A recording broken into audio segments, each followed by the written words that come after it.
Hello, everyone, and thanks for listening to the Quality Hub, Chatting with ISO Experts. Now, over the past year, we've talked with some incredible leaders, people who've guided their teams through uncertainty, found opportunity in disruption, and stayed grounded when everything around them was changing. Today, we revisit some of the most powerful moments from these conversations, lessons in resilience, authenticity, and courage. Let's get started. When uncertainty hits, leaders often feel pressure to have all the answers. But Stacy Miller from the West Virginia University Industrial Extension explains, leadership isn't always about certainty. It's about steadiness. For me, it's about appearing confident and unshaken even when you might be, which is probably more often than not. Yes, it is. Yeah. Because many leaders are problem solvers. They've gotten into a leadership position because they're really good at solving problems, typically. When an uncertainty arises, we want to find solutions. We want to know the outcome. We want to know it now, even if we don't like what the outcome is.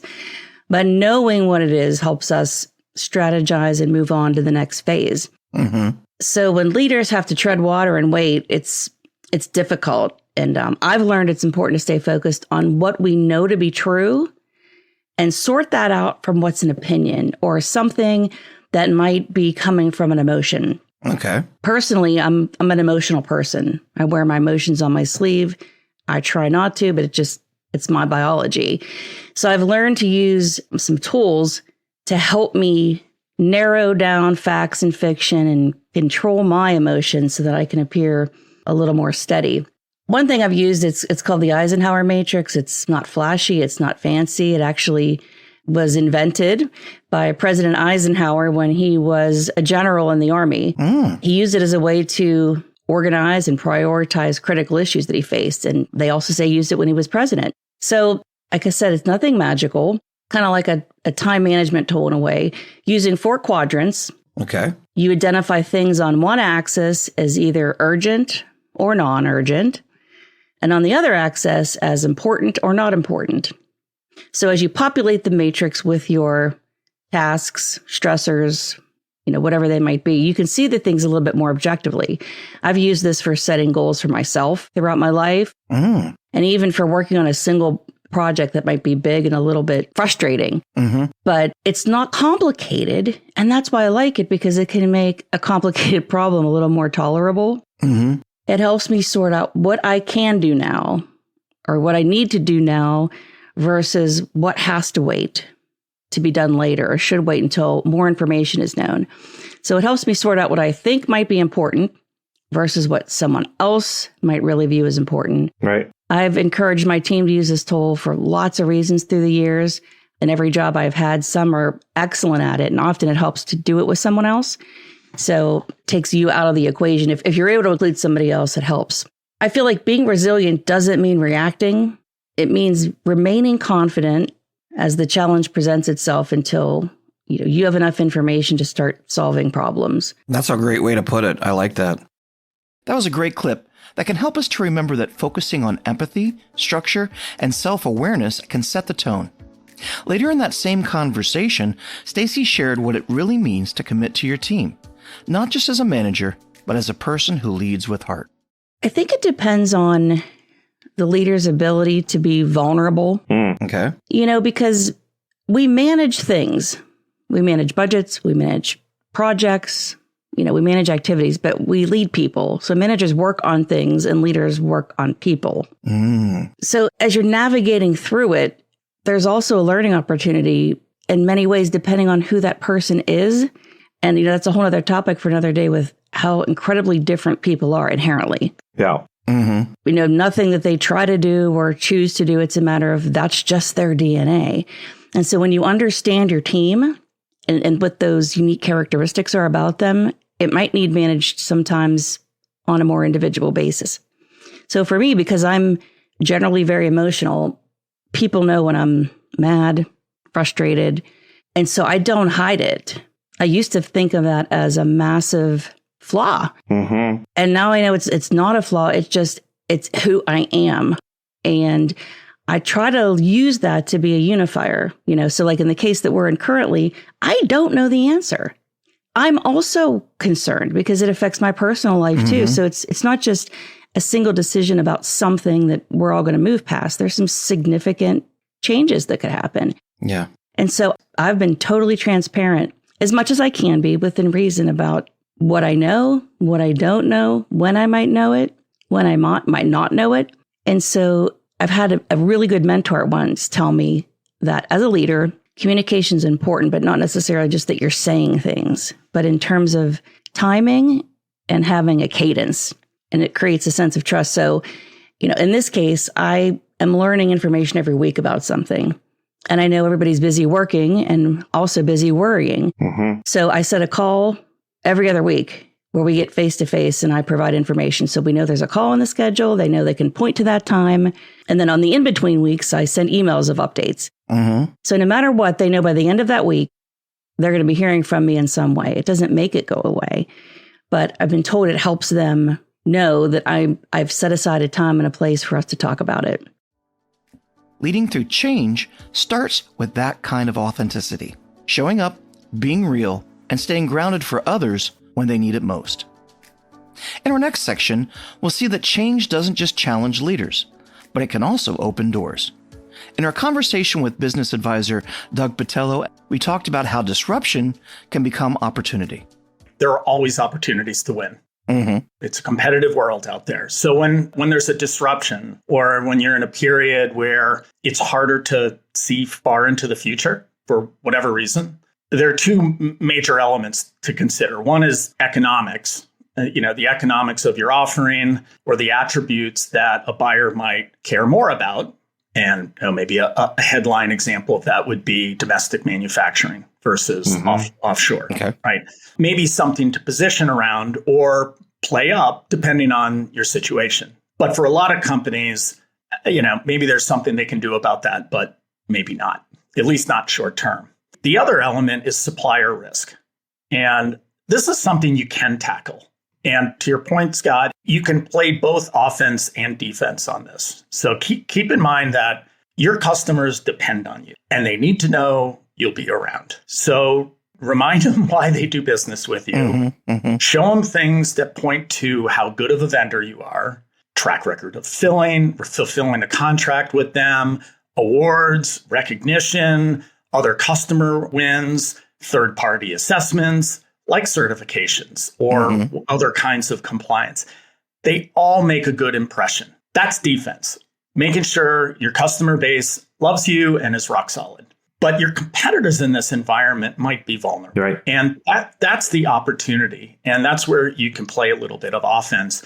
The best thing, I think, for that is case studies. Anything that can show the impact that you have, or that products and services, the impact that they have, your competitive strengths, performance metrics that you're willing to share outside your organization. Again, third-party assessments. They can be enough in turbulent environments to get a foot in the door at your competitors' accounts. And that's a good opportunity. That is a good opportunity. So, a lot of people will try to express impact in terms of an ROI, a return on investment. So if you're charging X, can you demonstrate tangible value of something more than X? Mm-hmm. And how much? And how much of that even is hard dollar versus, something that might be a little more squishy? Or if it's intangible, how do you reinforce those intangible things like your product or services boost productivity? Mm-hmm. Whatever is the main reason or reasons that your customer is buying your products and services, just distilling that down and in the most compelling way, articulating how much value they're getting for it. And hopefully it's a lot. And your customers know it. Somebody at your customer knows it, but they don't think about it every day. Right. Right. And that's why it's worth reminding it. Or if you're selling into a big, complex organization, your users might know it, but the decision makers might not know it. And your users might not be the best champions to pound on the table when the executives teams are looking to cut costs. Yeah. And you don't want to just get swept up on that. So that's where the defense really can make a difference, because there's a part of it that's introspective. So keeping a fresh assessment of what it is that you do that's really good to begin with, and testing if it's still really good. Yeah, that's important because other companies are hearing the same speech, right? They're going to go after your account. So you want to make sure that you have a subjective an assessment of what it is that is good that you do and how well that lines up with what your customers care about, and being able to measure that, however. Now, as we can see, it's often a mindset shift from reacting to adapting, from defense to offense, and it's also at the core of leading through uncertainty. Now, it's been said that action beats analysis. Here's Dennis Gilbert and Scott Dawson on why shorter, faster decisions can build momentum when everything feels uncertain. I think one of the things that happens, exactly maybe perhaps what you're expressing in the strategic plan, often, and it may vary, but often the tactical approaches that are set forward in a strategic plan are broader and thus longer. Having the shorter actionable items that can detect progress or can signal progress or maybe signal that's a path we don't want to be on. All of those kinds of things I think are really important when things are rapidly changing and there's so much uncertainty. A lot of people like to base decisions on history, and of course that matters some or a lot. But when the path is uncertain, I think it's that those shorter bursts that really help get people and teams beyond the obstacles that are in front of them. And they can focus on something, right? They can focus on accomplishment, even if it's a short-term kind of thing. I have a boss here at LRQA. She's fantastic. And she regularly says, whatever we're going to do, let's fail fast. Let's learn from it. That's all she's saying, right? Yeah. Let's take action. Let's figure out what works, what doesn't work. And let's do that in as short a period of time as possible so we can adjust rather than planning for longer term. And you have this analysis paralysis, right? You never actually get to taking action. And then, of course, in this day and age, circumstances have changed so quickly that the whole project might need to be scrapped because there's just too much has changed. So shorter time horizons, taking action, getting the team involved, drawing everybody's ideas together, and then learn from your actions and iterate, right? So you're going to do this again. This is going to be a continual process to deal with risks and challenges and opportunities that are going to present themselves when there's so much change. I think it's probably a better description to describe this as a period of change rather than it's a period of, disruption, certainly. But in every disruption, there are winners and losers. And those who are feeling threatened, as we talked earlier about threats, might, we don't like that path. So we need to pivot and try a different path or adjust our thinking to change when we maybe didn't really want to change 10 weeks ago. Yeah. Maybe now we're a little more open to change. And we don't have to solve world hunger all in the first meal. Let's just do one thing and let's get some success under our belt. I think that's important. Also, I think planning probably shorter visionary statements. That might be literally, or it might just be behavior based, but, having that ability to really focus, what's going to give us the most bang for our dollar right now. Because right now is what matters the most. So I think it's a mindset that sometimes is hard. Breaking down those roadblocks and breaking down things that are right in front of you to keep moving forward is always important. And a lot of times the obstacles feel too big to overcome. And of course, shorter visionary actions to move beyond those are what really help separate those that are more successful compared to those that are less successful. The takeaway here could be fail fast, learn faster. It's how resilient teams stay alive and agile when long-term plans keep shifting. Finally, in one of our most powerful conversations, business advisor Stephen Williams joined Scott to reflect on what every crisis can teach us about leadership, communication, opportunity, and growth. There was a severe shortage of copper at one point in time. And so we had to lean on resources and opportunities to come up with creative ways to find a different supplier, new suppliers. Right. As a result of that, we developed a new inventory process that was entirely beneficial for the company. So this new copper supplier relationship led to a consignment opportunity, which made it worth it for me to put an expansion on the company's building just for the purpose of housing or storing that inventory. So that's an example of that was a problem. That was something unknown, but because we were working with good individuals and pulled the team together, we came up with a really significant opportunity that had huge impact downstream for us and was very beneficial to the company's cash flow and operations. That's fantastic. That's fantastic. Great way to illustrate the point. You said you thought of another example. You want to tell us quickly about that? Absolutely. 2007, 2008 Great Recession left a lot of scars on businesses, of course. Mm-hmm.